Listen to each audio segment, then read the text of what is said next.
Hi friends, అంతా ఎలా ఉన్నారు? బాగున్నారా? ఈరోజు మీ అందరి కోసం మంచి పోషక విలువలు గల ఉల్లికాడలతో మంచి రెసిపీతో మీ ముందుకు వచ్చేసాను. హెల్తీ, చాలా టేస్టీ కర్రీ.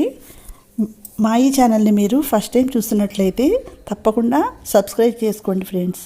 అలాగే లైక్ చేయండి, షేర్ చేయండి. ఇప్పుడు ఈ ఉల్లికాడలలో చాలా పోషక విలువలు ఉంటాయి. మనం చూస్తుంటాం చాలా చైనీస్ రెసిపీల్లో, మళ్ళా రెస్టారెంట్లో వీటిని చాలా ఉపయోగిస్తుంటారు. ఇప్పుడు ఈ రెసిపీకి కావలసిన ఇంగ్రీడియంట్స్ మనం చూద్దాం. చూడండి ఫ్రెండ్స్, ఈ ఉల్లికాడని ఇలా సన్నగా తరుక్కోవాలి. ఇప్పుడు దీనికి కావలసిన పోపు సామాను మనం చూద్దాం. ఫస్ట్ ఆవాలు,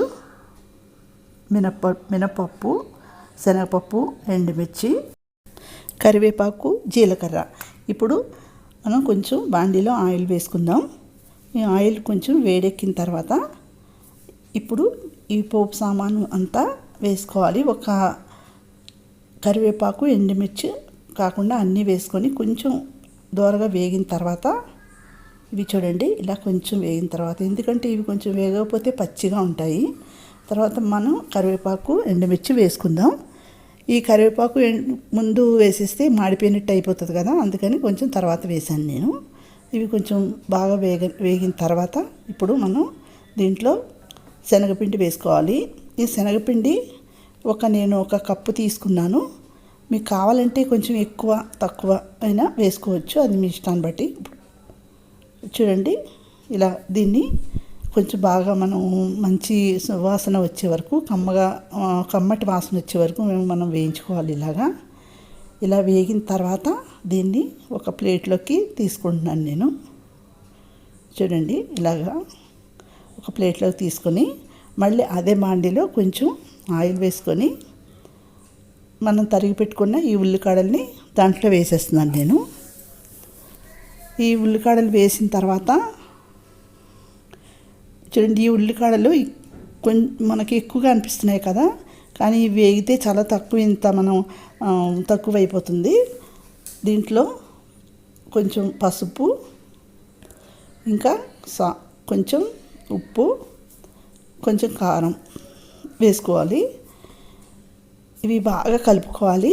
మొత్తం కలుపుకున్న తర్వాత ఇది చూడండి ఫ్రెండ్స్, వాటర్ వచ్చింది కదా, దీని మీద కొంచెం మూత పెట్టేసి కొంచెం వీటిని 2 నిమిషాలు ఇలాగ మగ్గనిచ్చిన తర్వాత చూడండి ఎంత వాటర్ వచ్చిందో దీనికి. బాగా దీన్ని కలుపుకోవాలి. ఇలాగ కలిపిన తర్వాత దీంట్లో 1 స్పూను ధనియాల పౌడర్, 1 స్పూన్ జీరా పౌడర్ వేసి బాగా కలపాలి. మళ్ళీ కలిపిన తర్వాత ఇలా వాటర్ అంతా కొంచెం ఎగిరిపోయే వరకు ఉంచిన తర్వాత మనం ముందుగా వేయించి పెట్టుకున్న శనగపిండిని యాడ్ చేసుకోవాలి. ఇలా యాడ్ చేసుకున్న తర్వాత దీన్ని బాగా కలపాలి. మొత్తం అంతా కలిసిపోయేటట్టుగా కలిపి మళ్ళీ దీన్ని మూత పెట్టి ఒక 2-3 మినిట్స్ ఉంచితే మనకి కర్రీ అనేది ఇప్పుడు రెడీ అయిపోయినట్టే. ఒక్కసారి మనం సాల్ట్, కారం అన్ని సరిపోయా లేదా అని చెక్ చేసుకొని మళ్ళీ ఒకసారి కలిపి కావాలంటే కొంచెం యాడ్ చేసుకోవచ్చు, కారం, సాల్ట్ సరిపోకపోతే. ఇలా అయిపోయింది. ఇప్పుడు రెడీ అయిపోయింది మన కర్రీ. ఈ కర్రీ చపాతీకి కానీ, పూరీకి, రైస్లోకి చాలా టేస్టీగా ఉంటుంది. ఎవరైనా ఈ కర్రీని ఇష్టపడతారు. మీరు కూడా ట్రై చేయండి ఫ్రెండ్స్, తప్పకుండా ఇష్టపడతారు. మరిన్ని మంచి వీడియోస్ ఉన్నాయి మా ఈ ఛానల్లో, మీరు తప్పకుండా చూడండి.